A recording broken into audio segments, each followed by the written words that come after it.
Please join me in welcoming Mr. John Ross.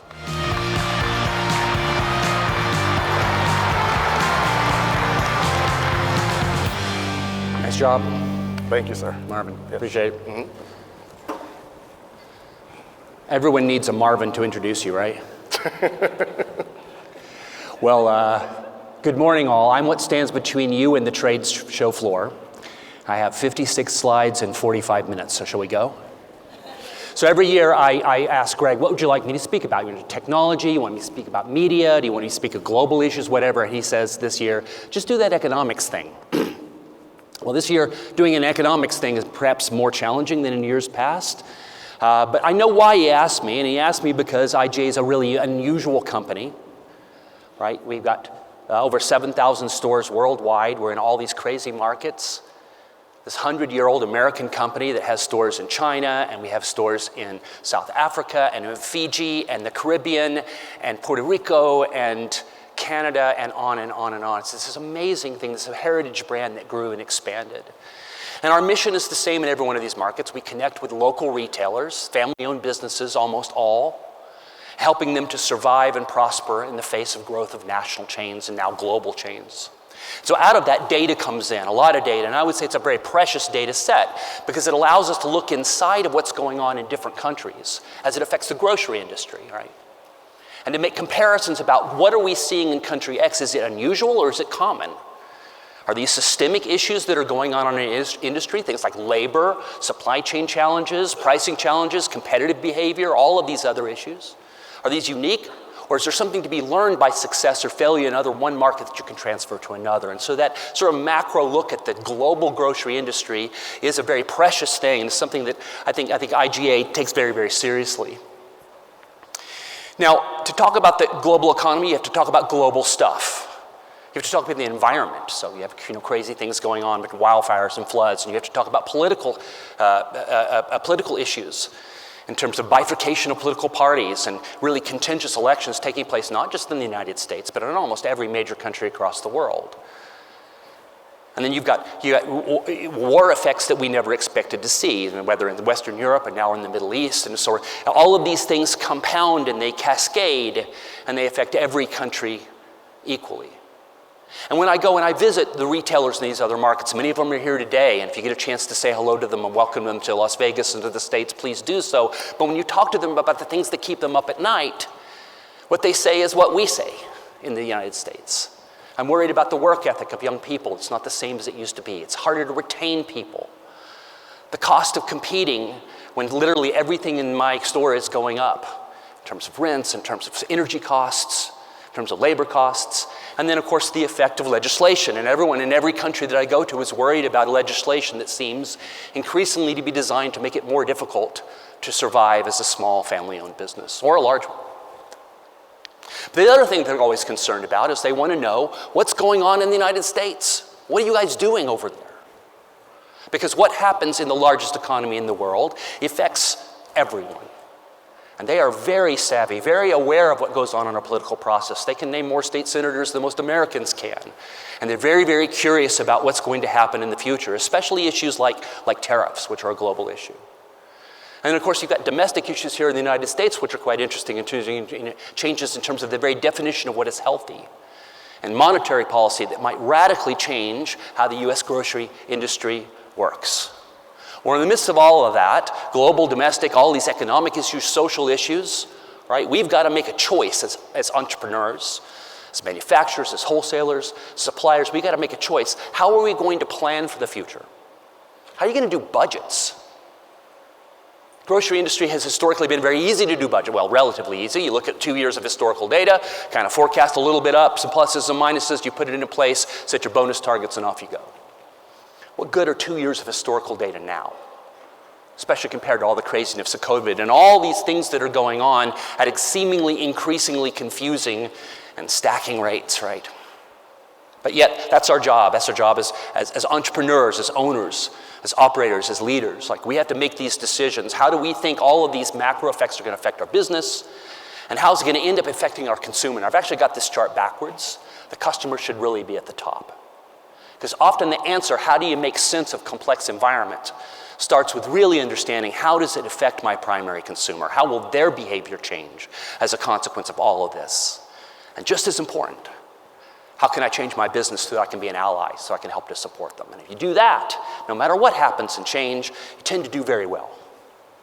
So let's start. So coming out of COVID, actually going into COVID, and when the massive supply chain disruptions and businesses shutting down, many economists were predicting recession. That did not happen. In fact, we as a species, the global GDP continues to grow. It's positive. And you look at this chart, most of those numbers are positive. GDP is a measure of our productivity.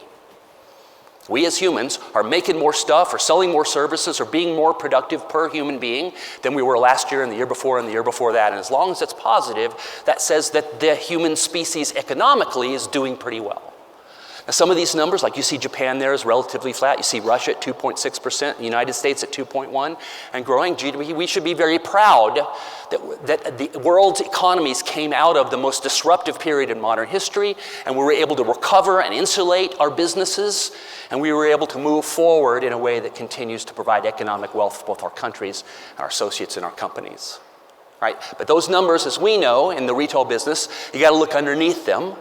You have high top-line sales, but if inflation's higher than your sales, you're really losing ground. So you do have to look at inflation. Inflation, obviously, has been the thing that's occupied us for, the last 4 or 5 years.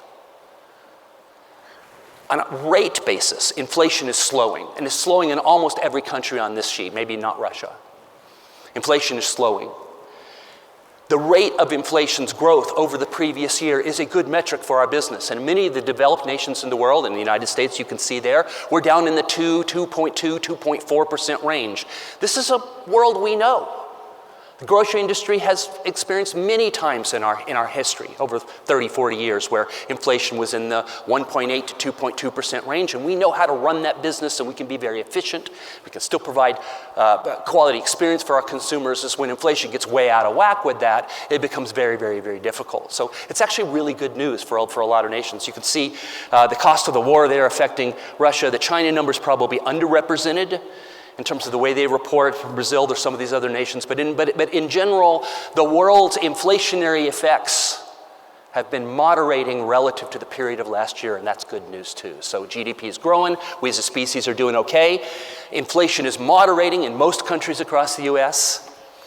And yet now come some new factors, some new issues that we have to deal with. And we have to ask, how will these things affect my business? How will they change the economic, viability of my shopper? How will they change their behavior in my stores if we're going to try to keep abreast of what's changing and serve them better? And tariffs is one of the real ones, right? So we don't really know. If you look at the Trump administration, a lot of the economic warfare tactics that they used in the first Trump administration, many of those there were threats that generated changes, and they took credit for the change, and then you move on, and you got behavioral change in something else in exchange for the threat of the tariffs. Maybe this time it's the same. We saw economic tariffs pulled back on grocery products, at least temporarily, for Canada and Mexico. And we'll see what happens in Europe right now. For the purposes of this speech, let's presume that they go forward. Let's presume that the threat is real, and then let's ask the question, what would the short and long-term effects be, and then what would we do? So if you think about tariffs, you've got to go back and look at previous tariffs. You've got to look at what happens in other industries when tariffs go in place. I went back and looked, spent some time in consumer electronics. I looked at appliance tariffs that took place. I looked at automotive. I looked at previous times of tariffs in the grocery industry. And what happens is the minute the tariff goes in, it seems like cost of goods raises almost immediately. Many suppliers take the cost immediately because they're afraid about losing money on the back end. And so that happens, and it filters to the shopper very, very quickly. If we do see a massive tariff increase in some products in the United States that affect our industry, expect them to go to the shoppers very quickly. And substitution cycles, the idea behind an economic tariff, right, is that if there's a tariff on a foreign product, then maybe you'll switch to a domestic one. In the food industry, those cycles are long. It takes a long time to replace something that we might have been importing with something that's grown here. We're talking about seasonal, multi-year growing strategies in agriculture, so those cycles might be long. The other thing you have to look at is what happens to the agriculture industry ourselves. And if you look at it, this is the Farm Bureau talking about when you enter a trade war, the reciprocal effects when people slap equivalent tariffs back on us hurts family farmers the most. It's bad news for us in this room. Our stores tend to over-index on buying from local and regional farms. It's part of our superpower of being local and all the things that we're able to do. You got to keep your eye on that. And it's not just the reciprocal tariffs, but it's also the corresponding cost of their goods. Fertilizer being a large one, which we mostly don't make here and mostly import. And so if you have raw materials costs going up, if you have reciprocal tariffs in a trade war going on with some of your core trading partners, and you have those costs go to the shopper immediately, then you have to say, well, how big is the risk? With 60% of our fruits in the United States sold via imports and almost 40% through vegetables, it's a sizable part of the grocery store of our perishables department. And it's not like it's coming out of nowhere, right? We already have commodity inflation in a lot of areas, in coffee and in cocoa, and a lot of these categories here that have been suffering from a whole variety of reasons, whether it's crop disease or whether it's a scarcity or whether it's logistics issues, right? It's not like it's just a flat environment. So you have to stack those tariff increases on top of what the shopper is already paying in terms of inflation inside the store. So for this speech, I went and I tried to make a call. Now this is John Ross math. It's not Nielsen, it's not IRI, it's nobody else. I tried to do this math on my own, asking if I were running an independent retailer, it was my family business, what kind of call, what would the blunting effects to sales might be? And I did the math on this. I looked at it, how much of it would be substitution. If people can't get Corona, are they going to buy a domestic beer? How much is going to cause a depression in prices? And my number I came up with was a 3.8% comp blunt. It's pretty sobering. Don't really think it's going to be that much, but let's keep going because I want to talk about some other things as we go along here. It's interesting when a tariff wars happen, if you look at who profits from tariff wars, that are suppliers who tend to over-index on domestically sourced goods. That's us. The family and regional farms and producers, the part of that ecosystem that supplies many of the retailers in this room, Kroger, Walmart, Costco, they don't have enough volume to supply those guys, but they do us.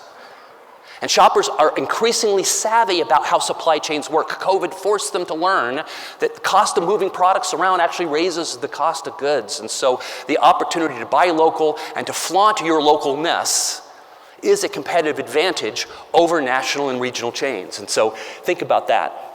The other thing you have to do is you have to look inside of your farmers who are supplying you in your stores and the people who supply our own agriculture industry.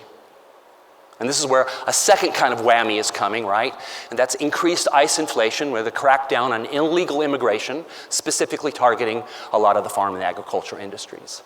Now, it is true that in the United States, 50% of our farm workers are foreign-born. However, the vast majority of them are here legally.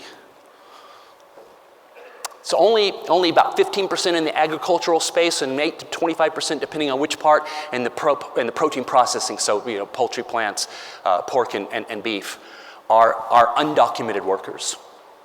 But still, that's a sizable percentage of the workforce. What happens if the federal government enforces ICE raids, which then remove those workers from the ecosystem? What would happen?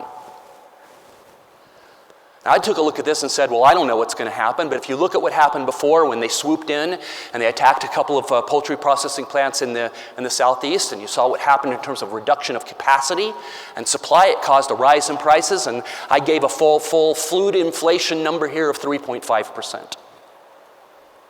If you actually look at what happened, there were some high-profile raids, and then it kind of the news went away, and they got the points, and maybe we'll see that again. But the impact on farmers and the ranchers and the fill producers are real. They're material, and they're afraid of it. At IGA, we work with all of the farm bureaus. We work with all of the industry and growers associations, and when I talk to them, they are worried about what might be coming. And they're already seeing a reduction in people showing up for work because workers are afraid, and they're worried that we don't have a path forward. It is ironic that we do have a legal path that works today in the United States. The H-2A visa program allows a non-US citizen to cross the border, to work for a period of time here in the agriculture industry and go back home and do so legally, screened. And we've got an existing mechanic that works.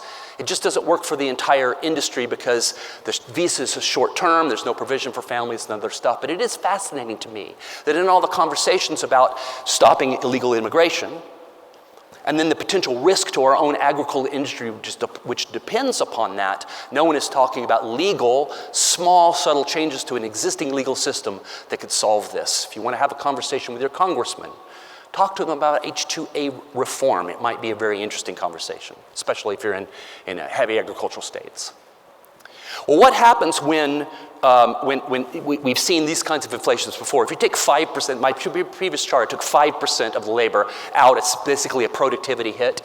And what happens is that product goes bad, it spoils in the field, or it gets frozen and it gets sent to plants hoping for an export market. If you look at what happened on dark meat, chicken, and pork back in the previous Trump administration, and by the way, I am a loyal Republican, so this is not a political speech. This is mathematics, okay? But if you look at what happened, we had large inventories of those products get stuck looking for export markets that never came.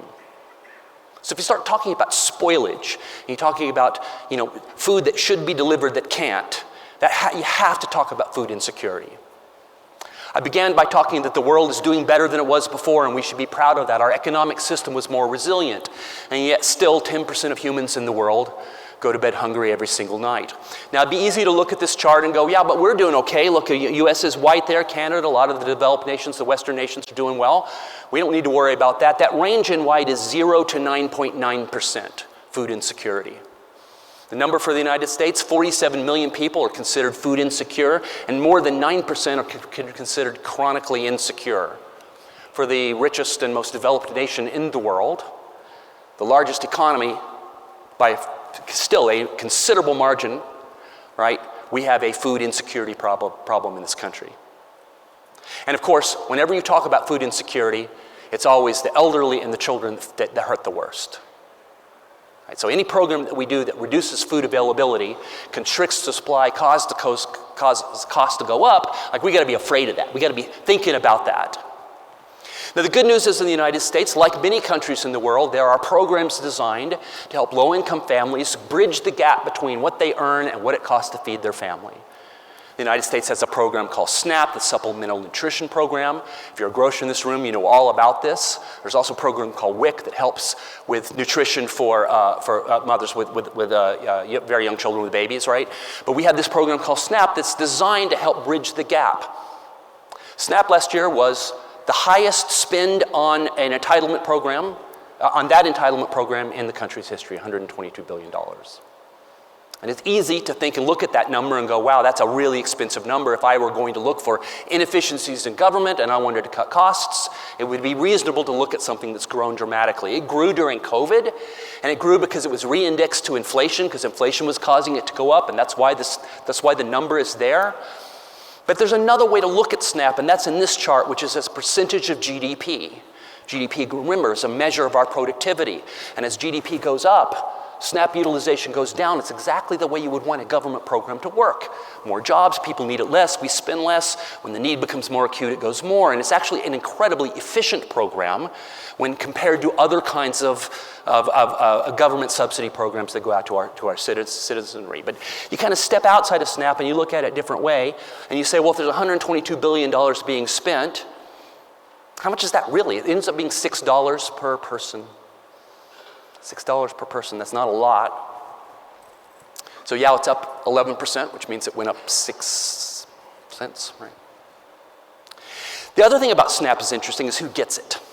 And I think there's a misnomer that SNAP recipients are the great unwashed poor, the people who aren't responsible for their own lives and are feeding off the generosity of middle-income consumers' tax dollars to go to subsidize sort of a lazy. It's not the truth. It is not. There's always waste in government programs. Certainly welcome anyone to take a look and improve the system, but if you really look inside SNAP, and those of you who are retailers in this room dealing with EBT every single day, you know exactly what I'm talking about. It's the elderly, it's the infirm.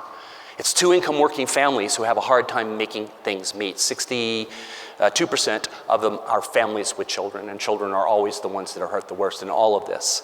And then the biggest indictment for the U.S. economic system is that 24% of American military families, enlisted families with children, can't afford to feed themselves on their own enlisted salaries and are participants in SNAP.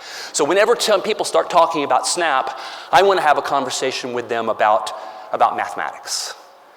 Because if you're trying to eliminate waste, you need to ask the question, who is my target that would be affected the most? And that's where we have to talk about the middle class in the United States. There's a time when the middle class was more than middle. 61% of Americans back in the 70s were considered middle class. Today, that number is 51% and continuing to drop. By another measure, we may have already crossed under the 50% for middle class, depending on how you make judgments about income. We all had to take that very seriously, but that gold bar there in the 2023 column, that is not a homogeneous bar. It's far heavily weighted to the left than the right.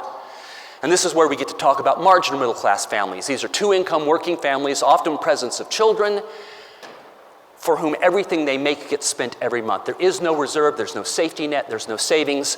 If they have a flat tire, if something goes wrong with an illness, they are in trouble. And increasingly, our middle class is made up of marginal middle class. And this is not a new phenomenon. It's been going on for decades. And part of it has to do with a massive redistribution of wealth in our country. At one time, the middle class owned 62% of the wealth in the country. Today, that number, well, you can see the chart, 45%. Why? What happened? Not only did the rich get richer in this country, but because upper income, middle income, and upper income folks get to participate in durable goods like homes, and they have stock portfolios, and they have 401k saving programs. They have all the things that upper income families get to participate in that marginal middle class folks don't. And as those markets have grown, not just recently, but going back, from Obama to Trump to on and on, right? You look at the growth of the stock market, of the return on invested capital for corporations. We have become more wealthy as a nation in aggregate at the cost of financial distress for the majority. Of such things, revolutions are made. For those of us in this room, as we think about how we plan our business and who is our target customer and how do we make sure that we're arbitrators on their behalf, we have to keep that picture, that grapes of wrath picture that, by the way, that's AI. Every AI picture I did ends up looking like grapes of wrath. I don't understand it. All the children have red hair. I don't know why, what it knows about me. But anyway, but you had to put that picture up, right? We have to keep that in mind, that the things that we do, we're custodians of, and we only earn the right to be in the business of grocery, because we're feeding the families that favor us with their dollars. And if they're in trouble, we need to pay attention. Now, you might say, well, I don't get it, because the economy's been up and the stock market's up and the retail sales are up and we've had some pretty good years in aggregate. What's going on? How is it possible that things might be more grim than they appear? In the 1970s, it was unusual to have a two-income working family. Today, it would be unusual not to have a two-income working family. We've subsidized middle-income lifestyle by doubling up the number of people that participate in the workforce. There's a lot of good that came with that, and there's some challenges too, but that's the way it's been going. Today, it's increasingly in the gig economy. So 1/3 of Americans participate in the gig economy in some way. They're Lyft drivers, they're Uber Eats, they're doing an Etsy store, whatever they're doing. It's cool that technology has allowed them to create businesses and entrepreneurial efforts, but essentially, America is subsidizing its middle-income lifestyle and spending by becoming a 2.1, 2.2, 2.3 jobs per household for two working adults. You have to wonder, how long does that last? The U.S. consumer confidence is all over the board. The personal savings rates aren't setting any new records. Unemployment rate is basically flat. We've got more people in the labor force. That's good. Some of the people that quit during COVID came back. You look at this consumer and you go, well, and the credit card debt is really high. It's over $1 trillion, but coming down. Maybe it's not so bad until you start looking at some other indicators. I could show you about 5 or 6 of these. When you start seeing credit card delinquencies go up, you should be worried about what might be happening. With over $1.4 trillion of credit card debt out there, that's a new record that we crossed the trillion mark just a couple years ago. It and the national debt seem to be going up in the same ways that are not good for consumers and are not good for our country. And then you put that in the perspective of the fact that for marginal middle class Americans, literally everything in their life is more expensive. Their rent, their automobile, their energy costs, literally everything is up. There is no release valve. There's no place for them to go from one place to another in order to subsidize an increase in their spending for critical issues like what they spend on groceries. We're up 35-36% in terms of what it costs to fill the same basket in 2019 as it does today. It's $135 versus $100 just a few years ago. Now, COVID was part of that inflation. We understand how we got here. But the reality is it slams the consumer in the face, and it is an emotional topic. And it's an emotional topic that comes right back at our business. So this is a trust score, so the gray is all businesses, and the gold there is just the grocery industry. We live in a world, and this is not unique to the United States, this is very true in countries all across the world, where trust in the institutions that you grew up with is eroding. The church, your local school system, your politicians, your insurance industry, whatever, you can pick an industry and trust is eroding, and it's been going down for some time. Grocery led. We were heroic during COVID. You can see what happened during COVID is suddenly we were the folks with superhero capes that were coming into work despite the fears of global pandemic. And we got a lot of credit for that in the press and with our local folks buying our cashier's lunch and the rest of it. But you can see the trend line there going down. And so right now, because of inflation, almost all because of inflation, if you unpack that number, what's gone on is consumers are increasingly distrust the same grocers they heralded as heroes just a couple years ago. Increasing pricing on eggs may have been the deciding factor in the last presidential election for a lot of voters. In fact, Donald Trump himself said that eggs may have gotten him elected. Never before has the grocery industry had such emotional clout in our political system as it does today. And that's got to be sobering, but it's cool in the sense that people are paying attention to our industry, and they want to understand our industry so they can understand what's going on. So with all these things going on, how do you make a forecast? How do you predict what's going to happen? This is Nielsen's number for the year. All things being equal to last year, at 1.9% comp growth, that's a pretty good number, and they're predicting units to be flat, which is great. Units have been challenged for the last couple of years.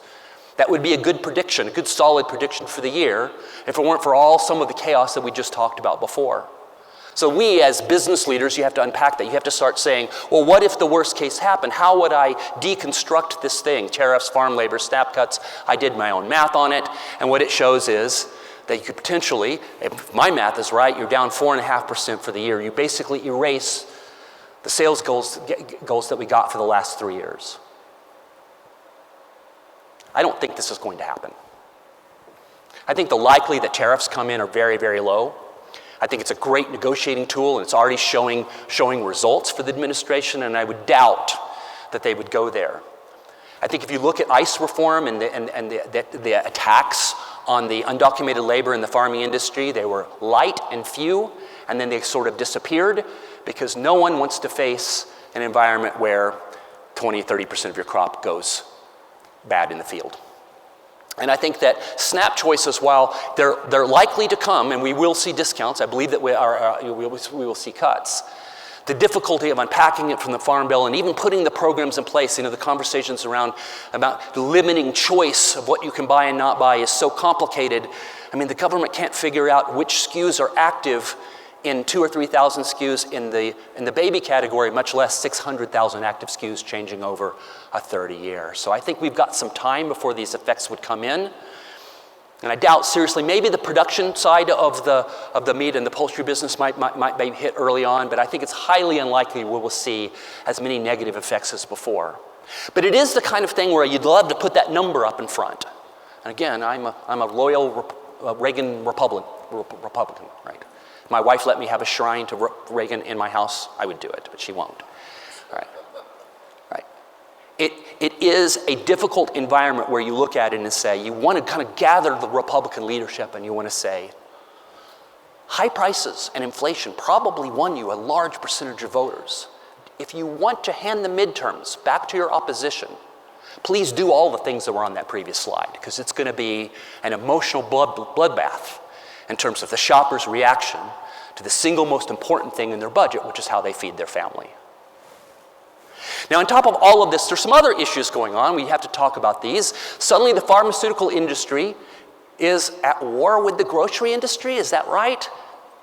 Well, they're not dumb. They're looking at what's going on in the minds of consumers, and they see that consumers are terrified for the decisions they make of how they feed their family. That we as Americans don't understand the food business, and we're increasingly concerned that the big giant state is trying to purposefully shove unhealthy food down our mouths in a way that's making us ill. Well, the reality is America is ill. Almost a third of Americans we consider obese, and the incidence of childhood obesity are just appalling. And so we in the food industry and grocery manufacturing, all of them, we have to look at those numbers and say, we want to be a part of a solution, not a part of the problem. But when the shopper is afraid, that means they look to the left and the right and they want to know who's in their court. Like, who can I go to for advice? And if you look at what they say about food and health, it doesn't matter whether they're old, whether they're young, ethnic, general market, male, female, everyone wants to be smarter about the food that they feed themselves and they feed their family. And they're looking for help.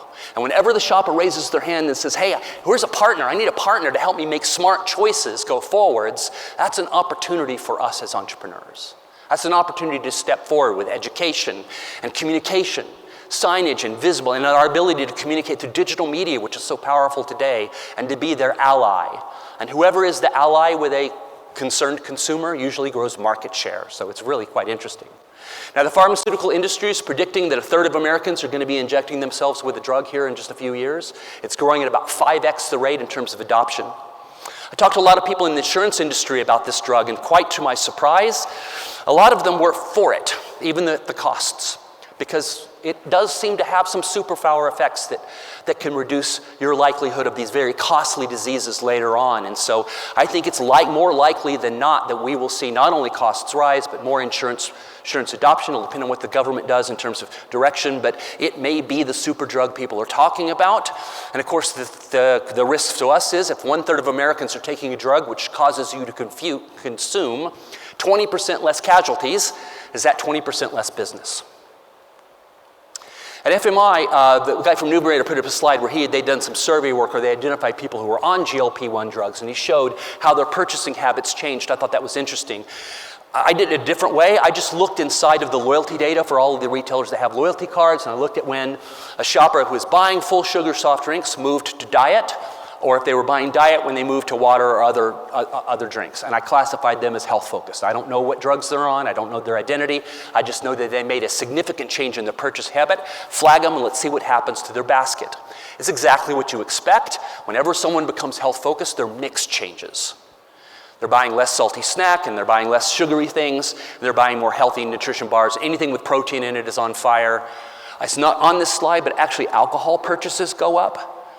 I didn't think that was very credible, but it is interesting because I get really gripey when I'm on a diet, so I thought that'd get a bigger laugh than it did. But anyway, so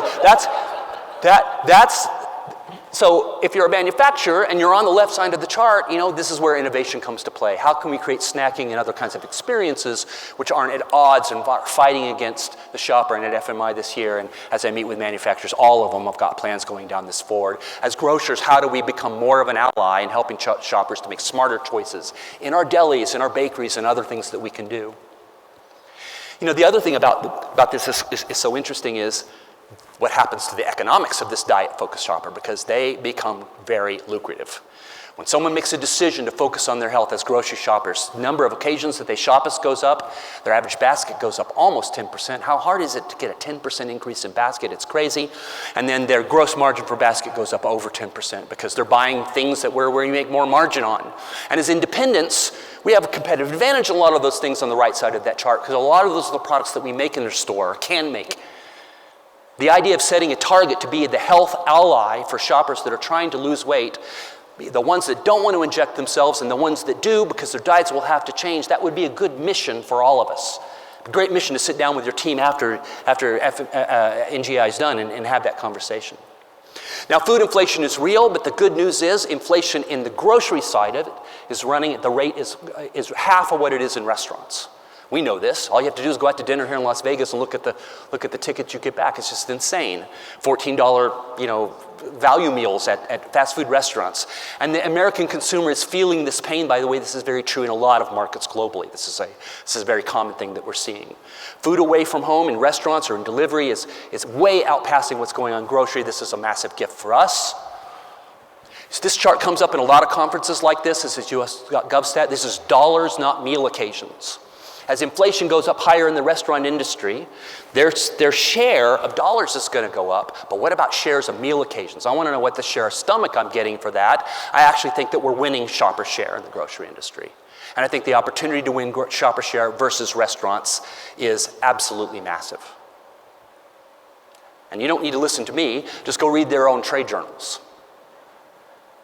Mid-price and family restaurants are in massive trouble. Every one of those on the right-hand side is in financial distress, Chapter 11 or something else, in reorganization. And there's dozens more that follow behind them.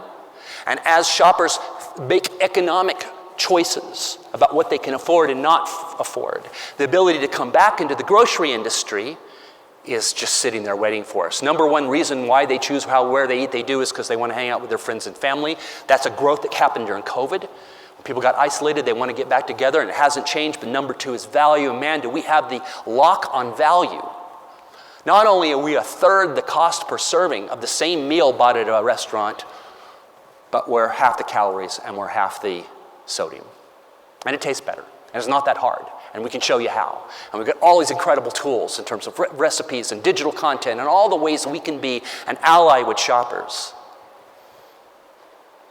I brought this slide back on trust, and I wanted to unpack trust for just a second. So if you look at sort of the before and after of trust here, I'm sorry, if you unpack the gold bar there, if you look at it, trust for national brands versus local brands. So that local brands could be IGA, but we can redefine local brands as what we do and what we make. And I think this is a really interesting thing. Private label has been growing for decades. It continued to grow at a faster rate than national brands. There was a little hiccup during COVID when national brands picked up, but shoppers are moving to private label, boxes, cans, the things that we think of when you say private label. They're moving to it because it's a great value and because the quality is increased. Of course, they're going to make rational choices there. But what about what we make? What about everything we slice and cut and broil and serve? All the amazing things that take place in our stores. These are pictures from some of our retailers of the year, the IGA Global Retailers of the Year. And you go inside of these stores, whether they're 100,000 square foot superstores or they're a 10,000 square foot store that has a real scratch bakery and and a real deli and is doing amazing things. This is Dave's Markets. These incredible entrepreneurs. Leadership, where they have said, I am going to connect with my shopper. I'm going to listen to what they want. They want healthy and fresh alternatives. They want exciting food, and they want it delivered at grocery store prices. And we can do it, and we can excel. And the retailers that have embraced this on the continuum of low comps to high comps are always over at the far right-hand side of IGA. There's that small retailer with a beautiful deli inside of what would be a convenience store to everyone else. They're serving real healthy food to their local community in ways that's amazing. What we make is our private label. Brand it. Take credit for what you do. Anything we make in the store, you're the freshest restaurant in town because the ingredients came from over there, not in a tub wrapped in plastic from Subway. I think that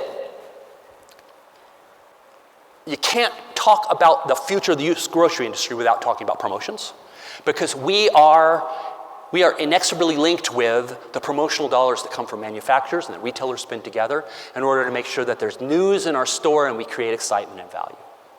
During COVID, promotions disappeared from a lot of manufacturers. You don't want to promote what you can't sell. We understood that. Post-COVID, those did not come back. And not only did the number of promotions drop, but also the dollar value per promotion. I want to thank every manufacturer in this room for coming back to the party. It's not where it needs to be. We're still shy of where we were in 2019, but we're closing the gap there. We're about 100 basis points out at a time when the American shopper needs us more than ever, and potentially over the next year or two, maybe even more than ever. The net cost of food is part of our equation, and the ways that we can take cost out and deliver great and healthy solutions to them, which allows them to make the budget work, is a critical piece. Some of you may have seen some news last year. I bought this company, Scanner Applications. A lot of manufacturers in the room have used Scanner. P&G goes to them and they do national promotions. They do a national promotion. It goes to all retailers and retailers take it or not. And it's performance-based. Why I bought the company is because I was concerned that a change in the media landscape in the United States had created an unwitting and an unintentional discrimination for independents. There was a time when national budgets were national TV, and national budgets was Clydesdale commercials and things on college football, and it was paper coupons.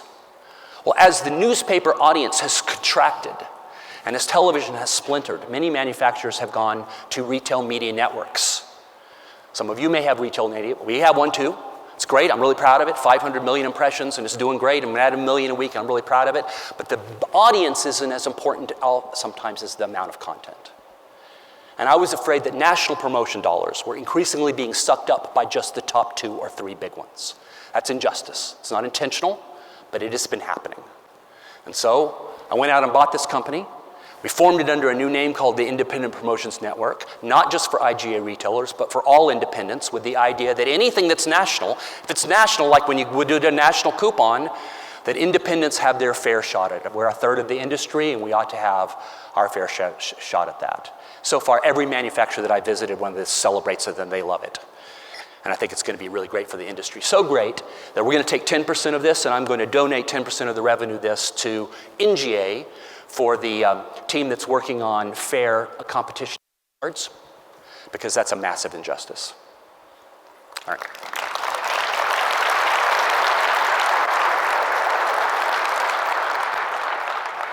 Last year I put up pictures of the CEOs of the credit card companies, and I replaced them with like Darth Vader and Darth Sidious, and that got a bigger laugh than that one. But if you look at what IGA does for us, you want to lower the cost of groceries? Change the rules on the way credit cards work, and you can take 1%, 2% out and almost immediately.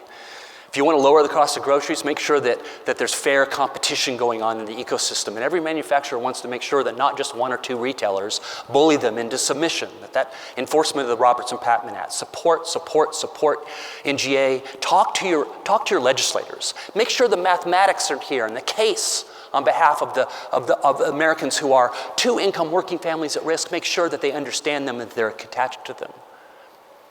Long term, I don't think tariffs, I don't think a lot of the bad news that it's, when you do a speech, bad news sells, right? But I'm actually really bullish on our industry because of the things that are going on. The shift in American psyche towards health and health-mindedness.